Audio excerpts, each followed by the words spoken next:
Assalamualaikum warahmatullahi wabarakatuh. Pada kesempatan ini, kelompok kami ingin mempresentasikan hasil analisis kasus yang telah kami buat dengan judul Kasus Kekerasan Polisi Terhadap George Floyd di Minneapolis, Amerika Serikat. Nama saya Kristina Dian Pratiwi dengan NIM 2059993.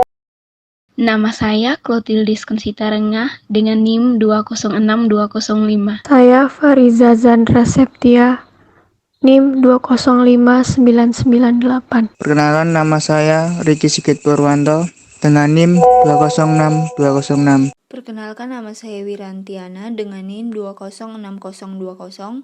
Kronologi kasus bermula pada tanggal 25 Mei 2020 di kota Minneapolis, Minnesota, negara bagian di Amerika Serikat. George Floyd membeli rokok di sebuah swalayan. Dia diduga melakukan transaksi memakai uang palsu senilai $20 oleh petugas kasir. Setelah meyakini bahwa uang yang digunakan George Floyd merupakan uang palsu, karyawan tersebut menghubungi 911 untuk melaporkan kejadian. 10 menit setelahnya, 3 petugas datang ke lokasi dan langsung meringkus Floyd. Petugas yang bernama Thomas Lane memborgol Floyd kemudian memasukkannya ke dalam mobil polisi.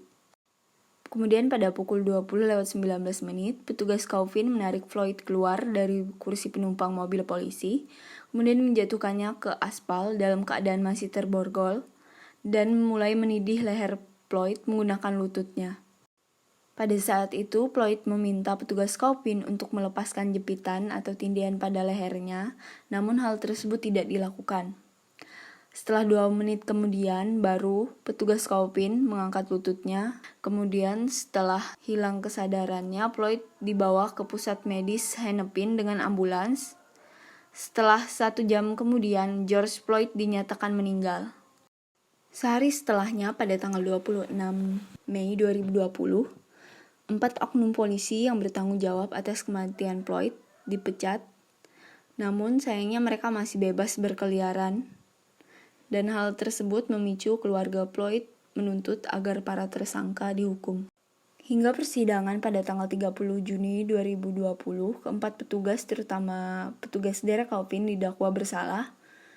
Dan persidangan dijadwalkan kembali menjadi pada tanggal 8 Maret 2021. Dikarenakan pada saat itu, pengadilan tidak ingin kasus tersebut menjadi sirkus media. Kemudian akhirnya pada 8 Maret hingga persidangan akhir keempat pada tanggal 20 April 2021, akhirnya Derek Chauvin dinyatakan bersalah dan divonis 40 tahun penjara.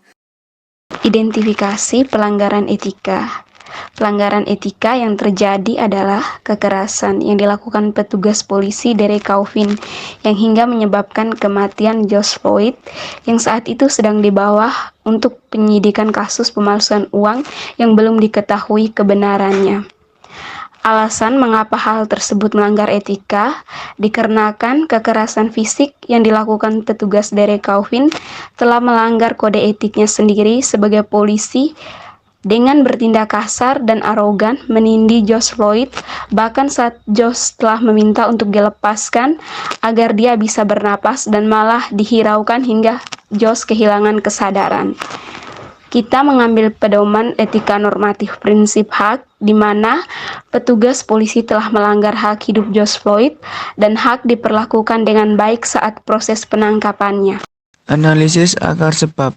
Pada faktor GBE kami menemukan penyebabnya adalah faktor GBE lingkungan legal di mana penyebab petugas kepolisian di Minneapolis melakukan hal tersebut karena ketampulan hukum bagi para petugas kepolisian yang amblesnya saat mereka hadir sebagai pelaku. Kasus ini viral yang menyebabkan peradilan harus bertindak dengan benar agar tidak menjadi amuan masyarakat dunia. Rekomendasi solusi yang dapat diberikan untuk kasus ini adalah mengedukasi kembali dan training kembali dan sosialisasi secara berkala bagi para petugas kepolisian tentang bagaimana prosedur penangkapan yang benar. Demikian hasil analisis dari kelompok kami. Mohon maaf atas segala kesalahan dan kekurangan kami.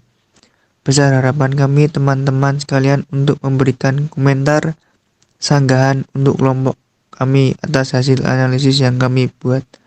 Wassalamualaikum warahmatullahi wabarakatuh.